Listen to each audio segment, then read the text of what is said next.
Donc bonjour à tous, bienvenue sur la chaîne Philippe est dans le pré. Donc je vais continuer à faire un découpage de la manifestation qu'on avait fait à Bouillé-Ménard pour poser des questions à Madame Lambert. Donc je vous mets sur cette vidéo plusieurs passages d'intervenants, des gens qui sont venus, des délégations de différentes régions et de différentes productions. Je veux juste donner un mot, puisque là on est en pleine élection présidentielle. Tout ça pour vous dire que les gens qui jusqu'à maintenant ont gouverné la France et ont pris des décisions politiques en matière agricole, au premier tour de l'élection présidentielle, ils ont fait 34,37% des voix. 34,37% des voix. Les partis de gouvernement, tous additionnés. C'est-à-dire La République En Marche, M. Macron, les Républicains qu'on a eus et le Parti Socialiste. Je n'ai pas additionné les autres parce que certains écologistes, à des moments, ou communistes, ont été dans des coalitions de gouvernement, mais ils n'ont jamais été au gouvernement, je dirais, avec leur propre parti à 100%. C'était quelques ministres qui étaient là à la marge dans les gouvernements. Donc 34,37% en additionnant les partis de gouvernement ont recueilli la voix des Français au premier tour. Et 65,60% des Français ont voté contre les partis de gouvernement, ont voté pour d'autres partis, qui passent par le Rassemblement National, la France Insoumise, Jean Lassalle, Dupont-Aignan, Éric Zemmour, Yannick Jadot, etc., etc. Voilà le bilan. Donc nous, en matière agricole, comme je l'avais dit dans les précédentes vidéos, puisqu'il y a un petit peu plus de 2 ans que je fais des vidéos, Emmanuel Macron, comme les autres, n'a rien résolu au niveau agricole. Absolument rien résolu. La situation, elle s'aggrave, surtout en élevage. C'est pas vrai dans tous les secteurs d'activité. Globalement, les céréales, c'est plutôt mieux. C'est pas le pire, on va dire, même s'il y a des crises importantes. La viticulture non plus, même si dans certains secteurs viticoles, notamment dans les coopératives, il y a une crise en viticulture. Mais il y a toute une partie de la viticulture qui fonctionne bien. Mais sur l'élevage, c'est dramatique. Et donc, M. Macron n'a rien résolu. Il est resté sur la même politique, la même ligne que celle de M. Sarkozy, de M. Hollande et de M. Chirac. Donc, dans quelques jours, il y aura le retour de l'élection. Chacun prend ses responsabilités. Il y a 4 possibilités. Voter Macron, voter Le Pen, rester chez soi ou voter blanc. Donc chacun prendra ses responsabilités. Au niveau agricole, tout le monde a bien compris où est-ce qu'on allait aboutir. Donc je pense que tout le monde est résigné au niveau agricole et je pense qu'au niveau agricole, les gens ne feront pas de cadeaux parce que les cadeaux, on n'en a plus à faire. Voilà. Donc maintenant, je laisse la parole aux intervenants. Suite de la manifestation où on a demandé des comptes à la présidente de la FNSEA et on les attend toujours. Mais je vous rassure, on va renouveler les vidéos dans l'année, on va lui renouveler la mémoire et puis après je rentrerai en détail société par société. C'est large, il y a toutes les filières qui sont plus ou moins touchées. Et puis, comme je vous disais, il y a le problème de l'argent public, c'est-à-dire vos impôts. 70% des impôts sont des impôts indirects et 30% sont des impôts directs. Seul un Français sur 2 paye l'impôt sur le revenu. Et donc, par rapport à ça, par rapport à l'argent public, si on peut démarrer par ce thème-là,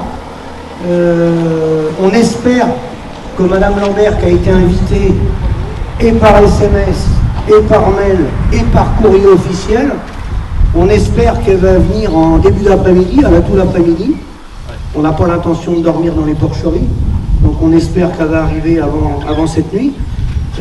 C'est surtout la partie financement public qui, je pense, va intéresser les gens, même si la crise agricole, on va en parler, les 2 suicides par jour, tout ce qui est lié aux crises des filières, qu'on soit bien clair, n'a rien à voir avec la crise en Ukraine. Absolument rien à voir. La crise en Ukraine, c'est quelque chose qui va démarrer demain. Et après, c'est quelque chose qui est grave. Mais les bilans comptables qui sortent aujourd'hui, quelqu'un qui a clôturé sa comptabilité fin février ou fin janvier, ça n'a rien à voir avec le conflit en Ukraine. Le problème agricole, la problématique agricole, elle était là avant.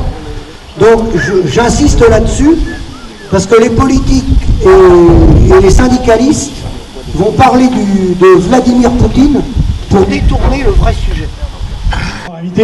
Si je suis ici, c'est pour soutenir le SAMU social agricole ainsi que les agriculteurs et les petits agriculteurs qui sont écrasés par la mondialisation et par des règles iniques qui font que eh bien, vous êtes beaucoup, tout a été dit, je ne vais pas reprendre ce qui a été dit, vous connaissez mieux votre univers de vie, vos contraintes, vos difficultés que moi, mais ce que l'on entend et ce que j'ai entendu quand j'étais avec Philippe, candidat à l'élection présidentielle, ben Philippe est une sorte d'encyclopédie.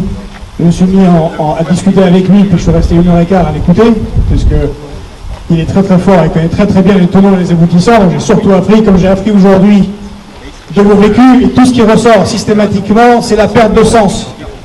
C'est pourquoi est-ce qu'on travaille. Et il n'y a pas que vous. Il y a les infirmiers, il y a les médecins, il y a les douaniers, il y a les amis gendarmes là-bas, ceux que j'ai rencontrés ont dit, mais c'est quoi le sens de votre engagement des forces de l'ordre? En fait, on a une perte générale de sens, et c'est parce que notre pays est ouvert aux 4 vents de la mondialisation. Vous ne pouvez pas gagner votre vie parce que l'Union européenne a signé des accords de libre-échange avec le Canada, avec l'Amérique latine, elle va le faire avec les États-Unis, et résultat, vous êtes écrasé par des concurrents extérieurs à la France, même extérieurs à l'Union européenne, qui n'ont aucune de vos contraintes. Alors même que vous n'avez pas les lois, comme a dit Philippe, qui pourraient vous protéger. Au contraire, les régulations internationales, ou plutôt les dérégulations internationales, font que vous êtes écrasé. Et ce que j'entends principalement, c'est que vous n'êtes pas payé. En fait, c'est ça, c'est le manque de sens. C'est que vous travaillez, vous n'êtes pas payé. Et puis vous tombez malade. Et puis vous ne savez pas comment ça va continuer pour les jeunes. C'est insupportable. Donc j'entends les revendications par rapport à la NSA, les salaires moyens, si j'ai bien compris, c'est 840 €. C'est-à-dire sous le seuil de pauvreté, 960 € en France, 10 millions de Français pauvres dans la 7e puissance économique mondiale, 5e puissance militaire mondiale. C'est délirant. Et c'est délirant parce que les plus gros, les industriels, parce que l'agriculture a été industrialisée et qu'on a bien vu avec le recensement agricole décennal, moins 100 000 exploitations en 10 ans. Mais la taille des exploitations augmente. Ça veut dire qu'il y a des gros qui prennent. Notre pays, en 1996, les 500 premières fortunes détenaient 6% du PIB. Aujourd'hui, c'est 43%. C'est dans tous les secteurs de la société, et en particulier dans le secteur agricole, que les plus gros sont plus riches, plus puissants, plus forts. Ça doit s'arrêter. Ça doit impérativement s'arrêter. C'est pour ça que certains sont engagés en politique pour que ça s'arrête, pas seulement pour le monde agricole, mais en général. Et il ne sera pas possible de payer décemment le travail des uns et des autres s'il n'y a pas la mise en place du gros mot de protectionnisme. Ça n'est pas possible. Sans cela, ça continuera à s'effondrer. Donc voilà, je suis là pour le soutien. On va faire écho de la mobilisation, écho pour le SAMU social agricole, et nous on sera en soutien systématiquement de ce combat qui est parfaitement légitime et qui est central pour la souveraineté agricole de notre pays. Car Philippe l'a bien dit, les problèmes ils sont bien antérieurs à la crise de la guerre en Ukraine. Mais la crise de la guerre en Ukraine, ça va être un merdier inimaginable. Vous avez vu le prix de l'essence, le prix du gaz, avec une agriculture industrialisée et moins d'exploitation, on risque dans la France, qui est un pays agricole qui a fait sa puissance sur l'agriculture, risque de se retrouver dans une situation de problème de souveraineté agricole. C'est bien n'importe quoi, et il faut absolument que ça change, et bravo à vous, bon courage pour ceux qui tiennent le coup. Merci pour ce que vous faites. Oui, pourquoi on est venu à Bouillé-Ménard? Alors on avait dit, monsieur le préfet était en colère parce qu'il avait compris chez madame Lambert. Non, faut lire les textes. C'était devant chez madame Lambert et non pas dans l'exploitation. Donc il n'avait pas à s'énerver. Et on souhaite qu'elle vienne cet après-midi parce que Georges l'a bien rappelé, ce qui a détruit l'agriculture, c'est la libre circulation des biens, des hommes, des marchandises, des capitaux sans aucune régulation à travers la planète. Et à ce titre-là, ça aurait été intéressant, et je la croise de temps en temps quand j'allais dans le ministère à Paris avec sa petite sacoche, et j'aurais bien voulu qu'elle sorte de sa petite sacoche les amendements qu'elle a déposés à l'Assemblée nationale en tant que FNSEA et en tant que coopération agricole avec Dominique Chargé, Quel amendement a-t-elle déposé à l'Assemblée nationale au Sénat?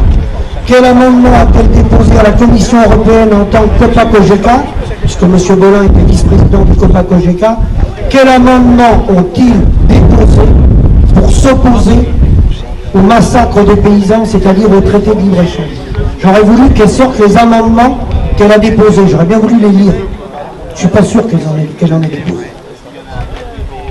Oui, parmi les multiples sociétés qu'on avait évoquées dès le début, dès midi, une qui joue un rôle énorme, je l'ai dit, il y en a plusieurs, mais c'est le groupe Unigrain qui a été créé, le fonds par les céréaliers français, le groupe Unigrain en 1963, le fonds d'investissement Unigrain en 1963, qui a 1 milliard d'euros de fonds propres, 1 milliard d'euros de fonds propres, il prête 850 millions d'euros en permanence à des entreprises dans le monde entier. Et alors c'est un boulot de recherche énorme, hein, mais parmi tous ces gens-là, aujourd'hui, c'est Éric Touirin qui est le président. C'est l'ancien président de la Chambre d'agriculture d'Eure-et-Loir, bon ça, vous ne serez pas surpris. Mais quand vous allez chercher dans les filiales, parce qu'ils ont des filiales, un nombre inconsidéré, il y a une filiale qui a été rachetée dernièrement par quelqu'un, c'est quelque chose qui va vous parler, c'est bien de retrouver des noms. Monsieur Thomas Devedjian, c'est le fils de Patrick Devedjian, qui est décédé. Il a mis 87% de son argent personnel, il a racheté une société, une filiale du groupe Unigrain. Donc, quand les gens des partis politiques qui ont été au pouvoir, gauche, droite, républicains, nous disent, parce que ça je l'ai entendu de la bouche de Le Foll, de Bruno Le Maire, ou François Hollande, la fois qu'il m'a dit qu'il ne pouvait rien faire et que c'était trop compliqué, je ne pense pas que ça soit si compliqué que ça. Parce qu'en cherchant, nous, petits paysans, on retrouve des bras dans l'agroalimentaire partout avec des prises de participation des politiques. Dans l'agroalimentaire, on a le président de la Fédération française de football, Noël Le Graët par exemple, que je retrouve dans pas mal de sociétés. Je sais pas. Je ne l'ai pas vu au Resto du Cœur par contre. Parce que j'ai une cousine qui y allait des fois à Angers, elle ne l'a pas croisé. Ni à Guingamp. Donc ces gens-là, j'aurais bien voulu qu'ils soient là pour nous expliquer, dans ces traités de libre-échange, dans cette mondialisation, de temps en temps, des économistes politiques sur les plateaux nous disent, ils commencent à le reconnaître, qu'il y a les gagnants et les perdants de la mondialisation. Alors moi, ce que je propose, parce que je vois qu'il y a des candidats, là je vois Debout la France en face de moi, on pourrait peut-être inverser les choses. On a eu les 30 glorieuses, et là on a passé 30 ans avec les gagnants et les perdants de la mondialisation. Alors il y a une proposition simple à faire un candidat à la présidentielle, c'est que les perdants deviennent les gagnants, et ceux qui ont gagné beaucoup, les milliards, on fait la bascule dans l'autre sens. Exactement. Puis on verra s'ils font la queue au Resto du Cœur. Non? Je suis complètement d'accord. Complètement d'accord. Si tu leur parles. Oh bah tout était dit après. Hein? Tout était dit après. Sur les traités de libre-échange? Sur les contractualisations? Contre-régulation, on est 100% contre. Traité de libre-échange, nous on abroge, c'est clair et net. Voilà, après ce qui est simple maintenant. Le problème des traités de libre-échange, c'est quand on est dans les ministères, ils nous expliquent que l'agriculture rentre dans l'OMC et que c'est une monnaie d'échange avec l'industrie et les autres secteurs d'activité. Et les autres secteurs d'activité qui sont les avions ou autres, à haute valeur ajoutée, ou les nouvelles technologies, les entreprises de robotique, elles apportent plus de valeur ajoutée et à créer de l'emploi. Et en contrepartie, bah, c'est pas grave s'il vient des moutons de Nouvelle-Zélande ou des vaches d'Inde ou autres, et que c'est une monnaie d'échange et que globalement, l'État français est gagnant. C'est cette réponse-là qu'on nous donne hein, quand même. Hein? Alors, ça c'est la réponse côté français. Côté américain, dans les négociations internationales, eux quand ils envoient des négociateurs, eux ils parlent de l'arme alimentaire. Bon tiens d'abord.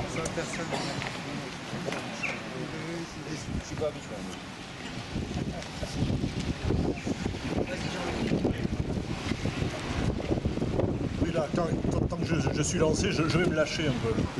Bon, d'après pour rebondir à ce qu'il vient de dire là, effectivement, on nous dit simplement que c'est une arme d'échange, quoi. Comme si les pays qui nous achetaient nos armes, nos avions, nous les achetaient pour nous faire plaisir. Il faut vraiment être con pour croire ça. ils nous achètent nos avions parce qu'on est les seuls à les fabriquer qui sont les meilleurs. Si on faisait des grosses merdes qui ne volaient pas, ils ne nous les achèteraient pas. Hein, c'est clair. Si on avait des armes qui tiraient à côté, ils ne nous les achèteraient pas. Hein. Donc s'ils nous les achètent, c'est parce qu'ils en ont besoin simplement. Hein.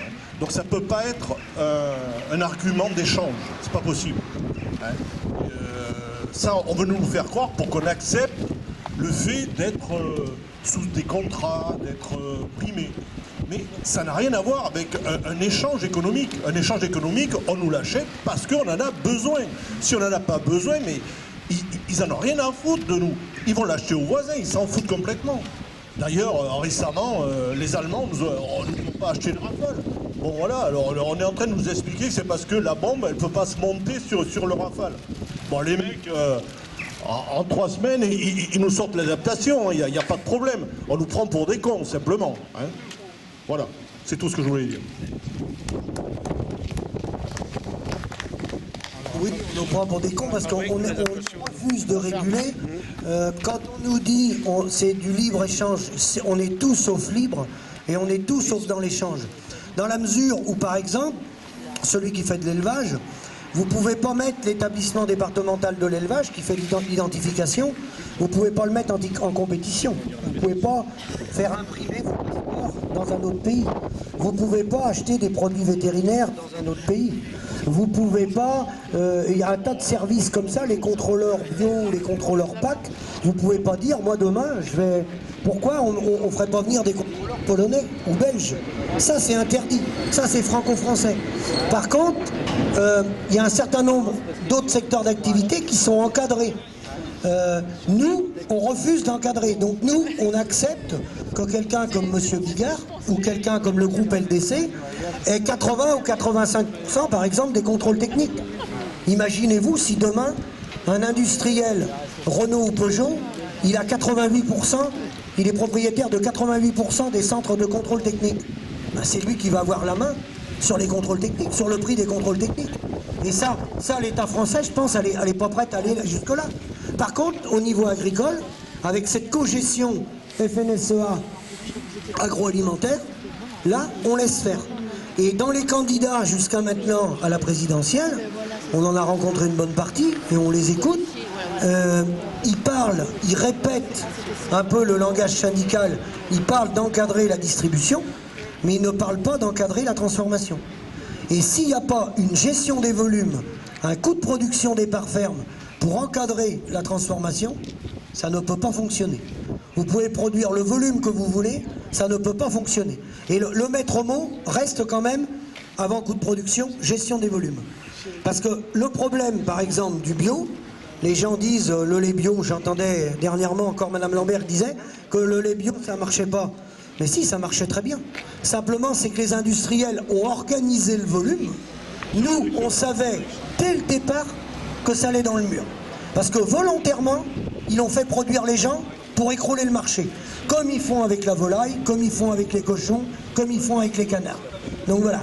Donc après la contractualisation, pour ceux qui arrivent en viande bovine, ils auront la contractualisation comme on l'a en lait, comme dans les autres productions. C'est des contrats de volume sans prix. Ou alors, on peut les appeler autrement, c'est des contrats de volume avec un prix donné par la FNSEA, la France Nouvelle sans exploitant agricole. Voilà. Qui veut Jean-Paul, là? Jean-Paul, il est où? Sur la contractualisation. Ouais, bah, je te laisse te reposer 2 minutes. Mais, ah oui, alors tout ça pour dire que l'enjeu est bien là. S'il n'y a aucun politique qui met des lois pour encadrer, bah vous voyez bien le nombre de producteurs qui va en descendant. Quand Michel Rocard a fait les quotas en 1984, il y avait 396 000 fermes qui produisaient du lait. Là, on va descendre en dessous 50 000, mais demain, on peut être 20 000 fermes à produire du lait. Ça ne changera rien, puisque de toute façon, les acteurs en face de nous, ils sont 2 ou 3. Donc, vous pouvez avoir 1000 vaches ou 100 vaches, c'est ni vous qui gérez les volumes, c'est ni vous qui faites la facture. En plus, je ne parle pas de toutes les normes qualité et tout ce qui va avec. Hein. Tout est dans les mains de l'industriel, des pieds jusqu'à la tête. Et plus on est en hors-sol, je serais tenté de dire, plus on est intégré. En hors-sol, c'est encore plus difficile, beaucoup plus difficile. Hein. Et ça a été organisé, alors pas qu'en France, hein, c'est vrai dans tous les pays. Ceux qui ont des modèles où ils ont atténué la situation, c'est le Canada avec la gestion de l'offre, parce que le père de Trudeau, monsieur Elliott Trudeau, avait mis en place la gestion des volumes, hein, et il avait confié ça aux producteurs, c'est-à-dire que les producteurs gèrent les volumes et font leurs factures. Il y a le Japon aussi qui fonctionne comme ça, un peu en Israël et un peu en Suisse. Et là, ça limite quand même l'hémorragie. Et où il n'y a aucune régulation, si je vais à l'extrême, j'étais à une conférence internationale avec des agriculteurs, et il y avait le représentant de l'Inde. Il y a plus de 20 millions de paysans en Inde qui se sont suicidés. Alors 20 millions, j'avais cru comprendre 200 000, je l'ai fait répéter 2 fois et c'est bien 20 millions. Il y a plus de 20 millions de paysans qui se sont suicidés en 10-15 ans. C'est un véritable massacre, un véritable massacre. Hein. Et alors, les politiques engagées par le syndicat, validées par les politiques, parce que je ne sais pas si vous étiez arrivé au départ, mais à travers les bras agroalimentaires, notamment Unigrain, c'est en cogestion totale avec le monde politique, dans la mesure où la Banque publique d'investissement finance et accompagne les projets agroalimentaires. Donc c'est des représentants de l'État directs qui accompagnent les projets. Hein. Et tout ça nous conduisant à la politique que vous connaissez, hein, la mise en compétition sur la planète des paysans, et nous on produit toujours de plus en plus, des risques plus importants, plus de capitaux engagés, plus de travail, avec au bout pas de résultats économiques.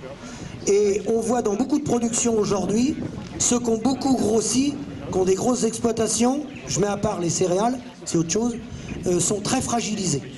Parce qu'il n'y a pas possibilité de ramener de la main-d'œuvre.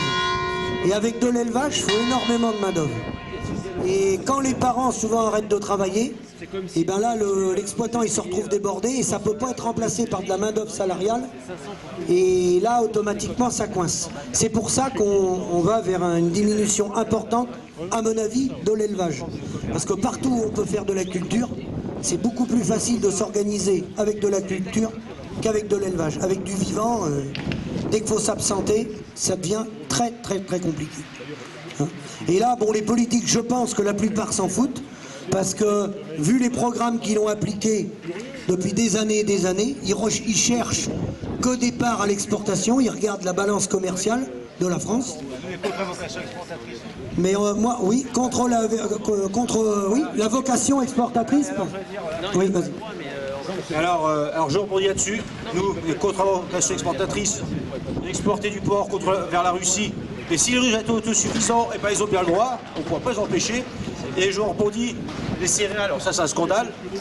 On exporte des céréales sur le marché mondial, il faut s'amuser sur le moins 10 ans, à côté de ça on apporte nos protéines. Et ben nous ce qu'on propose, c'est rééquilibrage entre production de céréales et de protéines. Parce que la politique exportatrice, ça conduit à détruire les paysans. Pourquoi? Parce que, comme le dirait Xavier, que je vois là-bas, tu vas venir Xavier, je vais te donner la parole par rapport à la gestion des volumes. Donc, on a subventionné une agriculture, comme je l'ai dit, à travers les coopératives. Et une partie de ces coopératives, je vais prendre un exemple, Sodial, le président, c'est Damien Lacombe, c'est le fils de Raymond Lacombe, ancien président de la FNSEA. Il exporte par exemple de la poudre de lait au Burkina Faso. Et là, ça empêche ces pays-là de développer leur agriculture. Nous, à les subventionner, c'est des produits subventionnés, c'est des tours de séchage en Bretagne. Alors ça ne permet pas aux agriculteurs français de vivre, et ça tue le paysan qui est là-bas. Et ça a été validé par les politiques, gauche comme droite, et le syndicat. Et c'est vrai pour la viande bovine. C'est la raison pour laquelle La République En Marche, notamment Martine Le Guilbalois et d'autres députés, m'avaient expliqué qu'on était gagnant parce qu'on allait vendre de la viande bovine en Chine. Mais non, nous on n'a pas vocation à vendre de la viande bovine en Chine. On n'est pas agriculteurs, nous, pour vendre de la viande bovine en Chine. C'est un truc qui tient pas, ça. Ça, quand c'est comme ça, on se prend en boomerang le retour de manivelle. Et comme ces pays-là ont des coûts de production qui ne sont pas comparables avec les nôtres, des climats qui ne sont pas comparables avec les nôtres, ils n'ont pas le SMIC, hein, ils ne payent pas les gens au SMIC là-bas, ils n'ont pas la sécurité sociale, donc le schéma ne tient pas. Et donc ce schéma qui a été mis en place par le politique et le syndicat, il ne faut jamais oublier quand même qu'au-delà des 9 milliards de la PAC, au-delà des 9 milliards de la PAC, il y a une partie des agriculteurs qui ont le RSA. Donc ça, c'est pris sur le budget de l'État, qui ont la prime d'activité. Il ne faut jamais oublier que le régime de la mutualité sociale agricole, il coûte 15 milliards d'euros par an. Il y en a 3 qui sont apportés par les agriculteurs, 7 par l'État français et 5 par les sécurités sociales. C'est-à-dire que les impôts des Français financent le régime social des paysans qui sont là normalement pour nourrir la population, entretenir l'environnement et gagner leur vie. Il y a 7 milliards qui viennent du budget de l'État et 5 de la sécurité sociale. C'est-à-dire les salariés qui cotisent à la sécurité sociale financent le régime social des paysans. C'est quand même une belle réussite, hein. C'est quand même un beau projet politique. Quand les politiques disent que demain, ils vont faire quelque chose pour l'agriculture, il faut leur demander ce qu'ils ont fait hier. Hein. Parce que là c'est aujourd'hui, c'est du réel.